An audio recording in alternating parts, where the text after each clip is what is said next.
First person I want to bring out here, the writer and director of this movie, Christopher Nolan.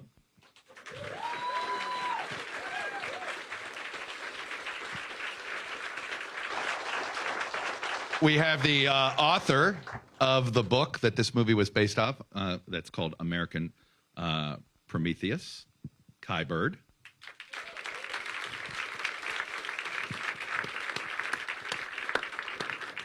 One of the honorary chairs of this event, a Nobel Prize winner, and one of the people that taught Christopher physics here from Caltech, Dr. Kip Thorne.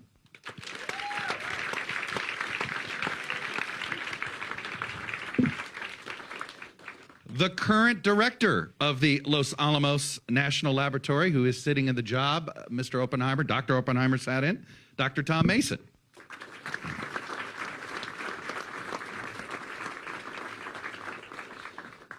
And we have the other tutor of physics for Mr. Nolan here, whose books, Christopher tells me, are just fantastic. Another honorary world-renowned theoretical physicist, Dr. Carlo Rovelli of Aix-Marseille.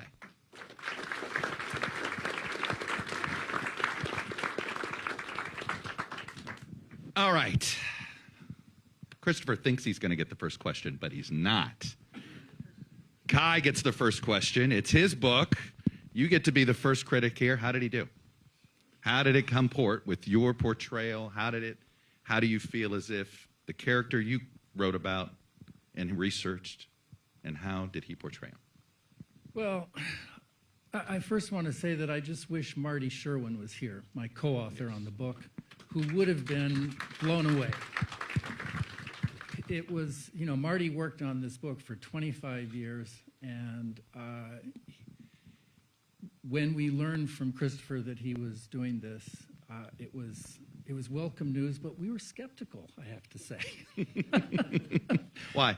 Well, because it's a complicated 700-page book, and then I had a meeting with Christopher, and he explained what he was doing, and I came back and reported to Marty and reassured him that I thought that this was actually something special and real. And then he died 2 weeks later. Wow. But he would have been just overwhelmed and pleased with what you've done. It's a brilliant artistic creation, and it's faithful to the book. Thank you. That's what I wanted to hear, because that's what I wanted to hear. I was going to say, I assume you did too. There's nothing I love more as somebody who consumes a book than to sit there and watch the movie and criticize it. So, Christopher, why did you feel this movie needed to be made? There was a great story. You talked about your own kids, and they were going, "Why do we have to worry about nuclear weapons anymore?" This was before Russia invaded Ukraine.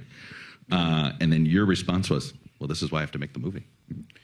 Yeah, and sadly, with everything that's happening in the world right now, no one's asking that question anymore.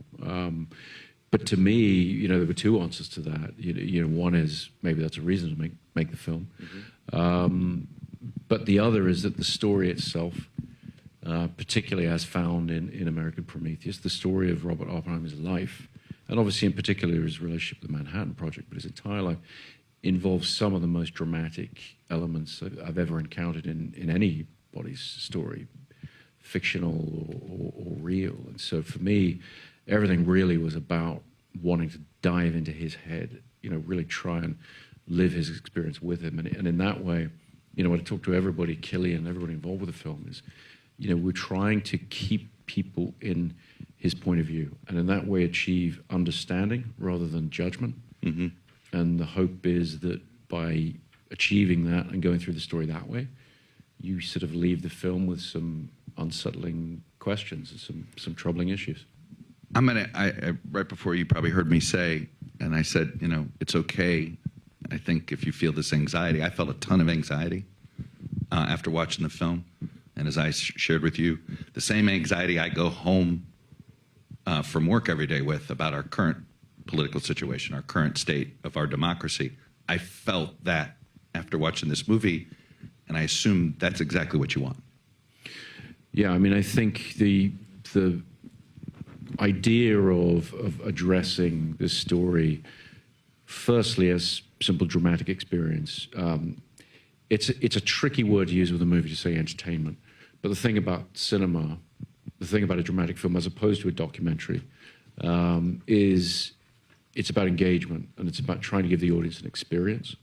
And my feeling was that the experience of his life, the experience of what these events were, and trying to understand, trying to feel what it must have been like to be in these incredibly paradoxical situations, would lead you to a place where you realize that we have tremendously troubling questions left at the end of it, and the film does not pretend to offer any easy answers. I mean, the reality is, as a filmmaker, I don't have to offer the answers. I just get to ask the most interesting questions.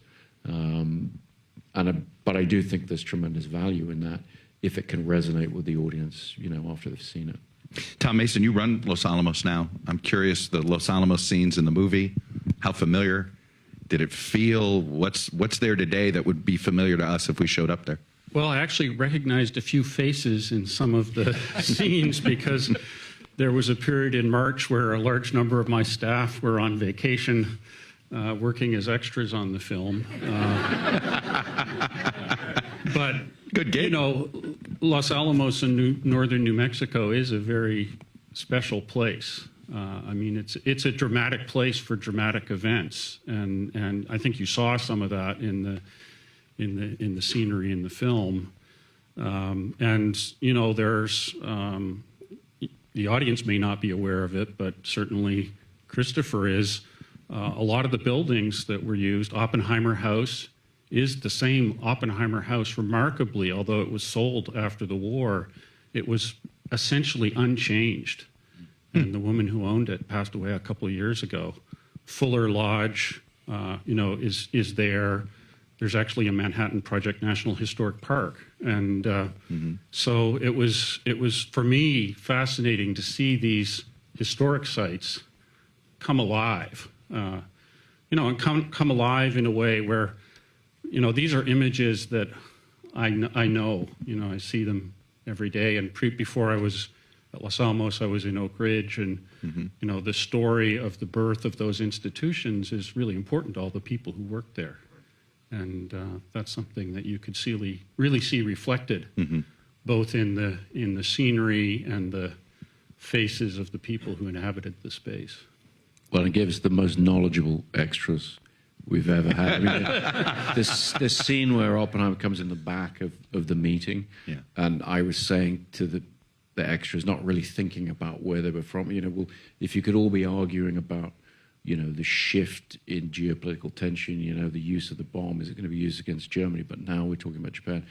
Could you just, you know, start shouting out, you know, whatever? And normally, you know, you're saying to a group, it's sort of rhubarb, you know, murmur. And we were hearing the most precise. If you do this, it's going to. Yeah, and it was very, and some very passionate about it. I mean, they really got into it. And the truth is, it was wonderful because it sort of put us all on our toes. Same at the GAC meeting. We had a couple of guys at that table who, they knew a lot about what we were talking about. And, you know, it gave you confidence because you had people there who knew what we were doing, but it kept you on your toes as well. Well, I was just going to say, let's grade him on the science, Kip and Carlo. How's your student here? How did he do with the physics, Kip Thorne? I think he did superbly well, as he always does.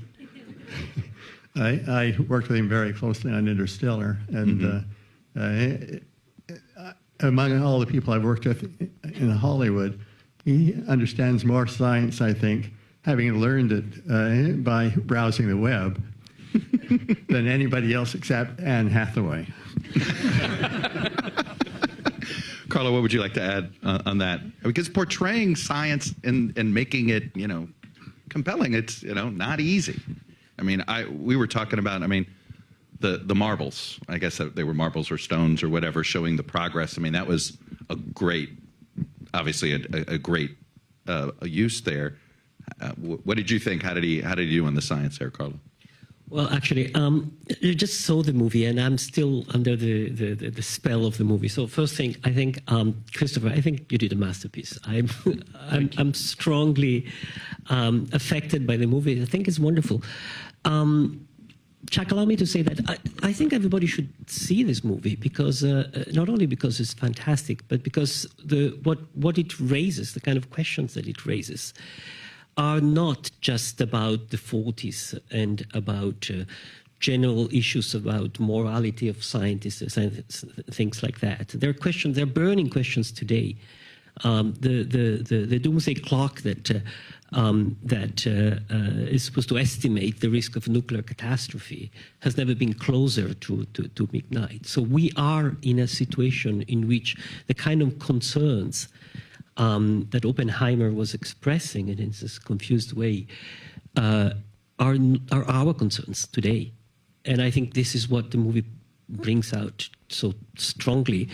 And Oppenheimer, who keeps saying international cooperation, it's the only way out, seems to me a message that at least we should discuss more and more in a situation in which it seems that all the countries are going the opposite direction. Instead of looking for international cooperation, so much of international politics is about prevailing against one another, leading the world, being the winning one against the other.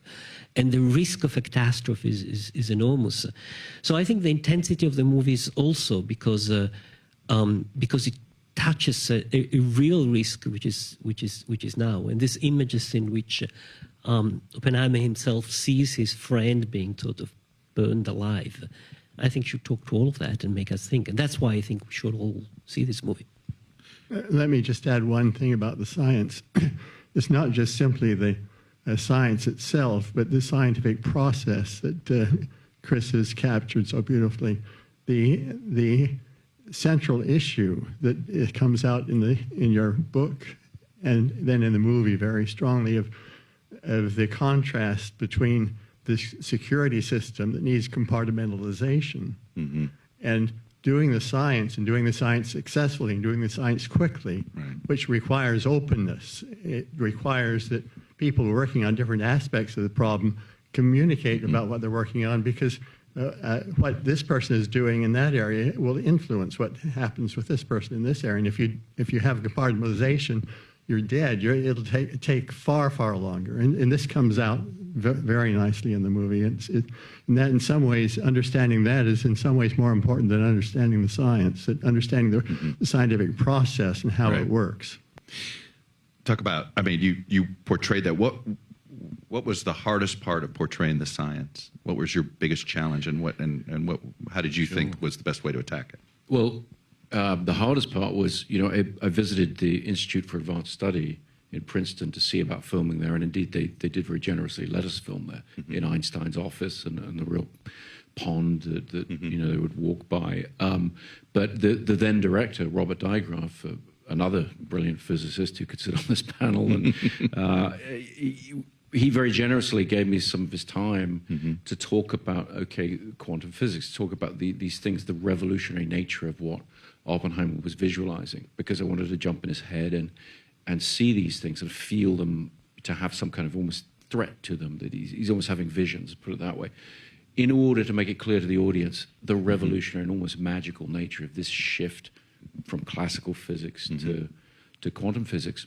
And in talking to Robert, he immediately said, well, of course, one of the things that scientists at the time found alienating about this shift is you can no longer visualize the atom.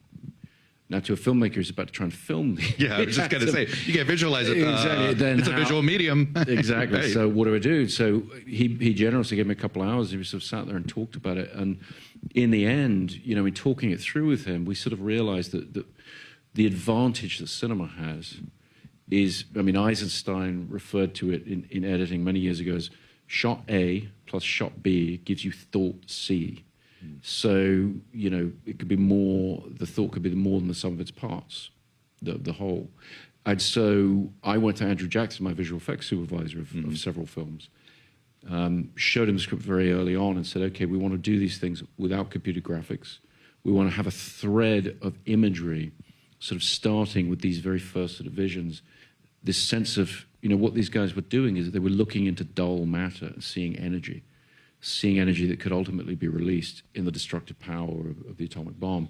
And we wanted a kind of set of experimental visuals that could create this thread of what I kept referring to as sort of scintillating or vibrating energy, that could mirror his own nervous state as well, but also show you the quantum physics as it manifests itself ultimately in the destructive power of the bomb. Speaking of the destructive power of the bomb, I don't know why I expect, maybe others did too. I expected to see carnage. And there is imagery. In fact, my son came with me to the screening, and he was asking about that. I said, don't you remember the charred shadow that he walked through and all that? And I was explaining this to him. But you didn't hit us over the head with it. Yeah, that was clearly a choice. Why? I think, really, as a filmmaker, you can't be overly conscious about why you choose to do things. You have to run on instinct to a degree. But the feeling for me as a filmmaker was very strongly that to depart from Oppenheimer's experience would betray the terms of the storytelling. And so we saw so much more, we know so much more than he did at the time. Discovering from Kai's book that he learned about the bombings of Hiroshima and Nagasaki on the radio, the same as the rest of the world. That to me was a shock. This is very intentional with this movie, that this is most of the movie and it is his point of view. Yeah. And then when you're in black and white, it's in Strauss's point of view. Yeah. Yeah. Very, very sort of rigidly with the color sequences. Everything is his experience or my interpretation of his experience. Because as I keep reminding everyone, it's not a documentary. It is an interpretation. That's my job. And so I wanted to. Would you classify it as docudrama?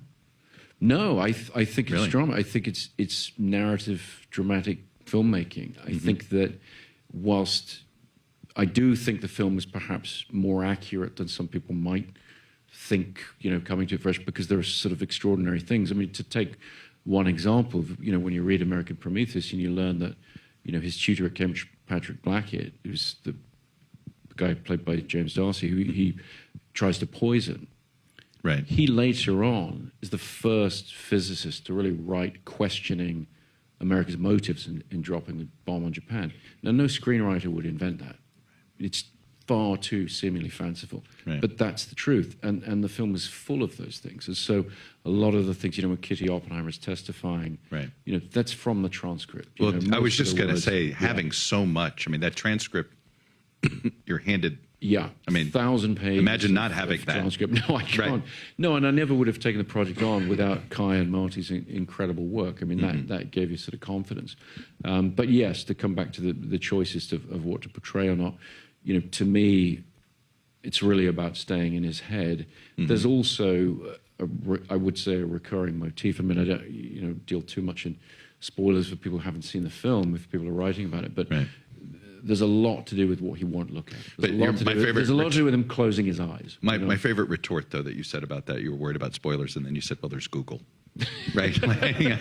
This all happened. It's not like, No, don't tell anybody. There's exactly. 2 bombs. It's right? a strange. Yeah. It's a strange thing to say, to talk about spoilers. But of course, and that's why it's not a drama. Not a documentary or a docudrama, because it's the way in which you receive the story that hopefully creates suspense, hopefully creates surprise. Kai, is Oppenheimer, was he ever happy? He doesn't. I mean, I didn't see a happy man in this movie ever. Well, he's very intense. And Cillian Murphy plays him just very intensely. It's an amazing performance. And Robert Downey Jr., too, I think his performance and the dynamic between the two. And I mean, you've just captured that in the movie. And I want to make a point that I was stunned to realize that Christopher had done his own research with regard to the testimony at the end of the movie about the mysterious scientist X who testifies against straws. Yeah. Chris Hill. You found that. And That's Marty, Rami Malek. Marty, right. Rami That's who Rami Malek plays that part. Yeah. And Marty and I write a little bit about the Strauss hearing and how he went down to defeat, but we didn't bother to look at the confirmation transcript, and Christopher did. Anyway, it's it's I think an amazing performance, and he captures the. Did he ever find peace? But to answer your Yeah, question, yeah. Was he ever happy? You know, he was happy when he was on horseback in New Mexico. Okay. He was happy when he was sailing in the Caribbean in St. John, where he spent, he retreated. That's where he After sort of the- exiled He, to, right? he Yeah. self-exiled to St. John after that summer of 1954. He took his family on a sailing trip, and then he fell in love with St. John and bought a piece of property down there right on the beach and built a very Spartan cabin. And he was happy there, but you're right. It's a sort of, He's a tortured soul. he's a tortured soul. He is. Do you think we'll keep re-examining Oppenheimer as our understanding of quantum physics continues, as our taming of the atom continues, as our ability, if we ever get to, we're always 30 years away from being 30 years away with cold fusion, right? All those things.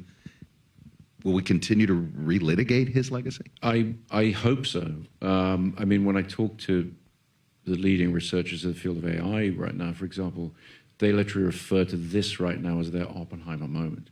They're looking to his story to say, okay, what are the responsibilities for scientists developing new technologies that may have unintended consequences? Do you think Silicon Valley's thinking that right now? Do you Yeah. think they understand this is an Oppenheimer moment? They say that they do, and that's that's helpful. That at least it's in the conversation, and I hope that thought process will continue. I mean, I think I'm not saying that Oppenheimer's story offers any easy answers to those questions, but it at least can serve as a cautionary tale.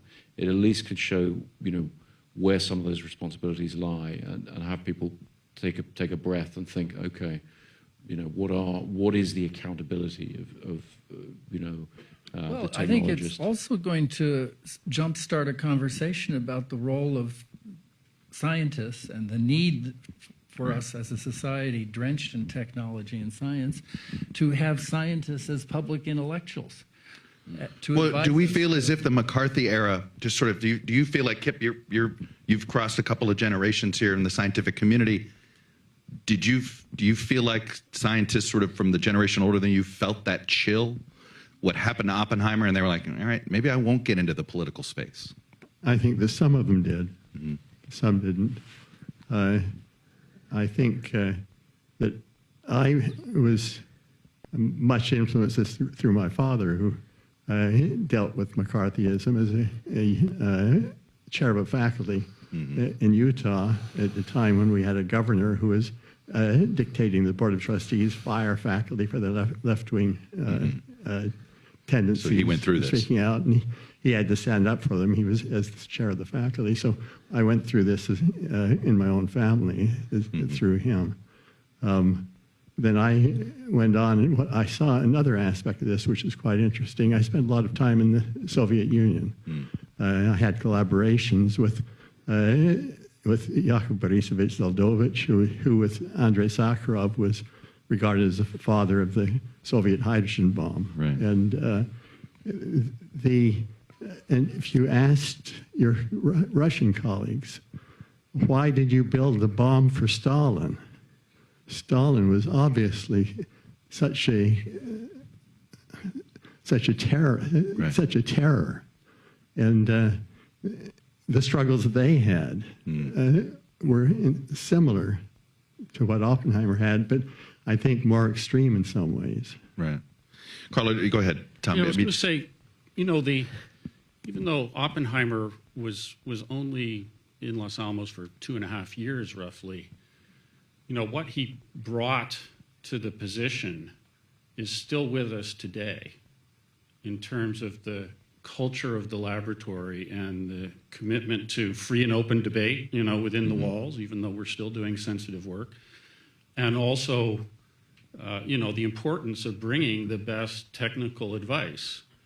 And we recognize that there needs to be a lot of, I recognize there needs to be a lot of voices in those discussions. But one of the voices does need to be, what is the science?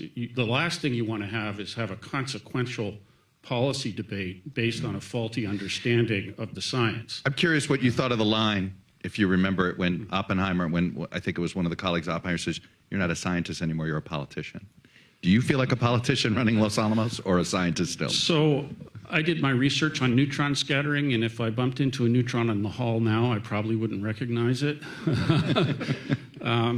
You know, that's the role. Right. My job is to enable the science of others, to protect them from all these external factors that might distract them, to make the case for the resources they need, and to speak truth to power even when it's uncomfortable.